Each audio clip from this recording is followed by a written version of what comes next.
ନାଇଁ ଆମେ କାଲି ତାଙ୍କୁ ତ ଭେଟିଲୁ ଏବଂ ସେ ସମ୍ପୂର୍ଣ୍ଣ ସୁସ୍ଥ ଅଛନ୍ତି। ପ୍ଲସ୍ ସବୁଠୁ ବଡ଼ କଥାଟା ହେଉଛି ସଫଳତାର ସହ ଅସ୍ତ୍ରୋପଚାର ହେଇଛି।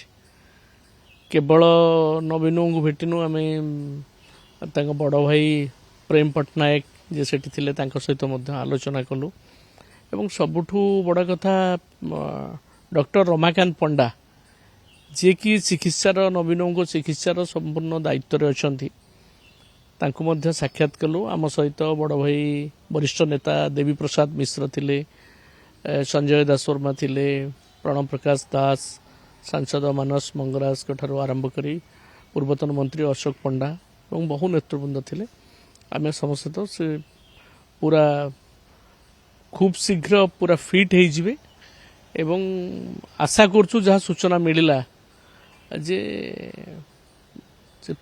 ଆଉ ଅଳ୍ପ ଦିନ ଭିତରେ ପ୍ରଥମ ସପ୍ତାହରେ ବୋଧେ ଆସିବାର ଭୁବନେଶ୍ୱରକୁ ଫେରିବାର ଜଣାପଡ଼ୁଛି। ସବୁଠୁ ବଡ଼ କଥାଟା ହେଉଛି ବର୍ତ୍ତମାନ ଡକ୍ଟରମାନେ ଯାହା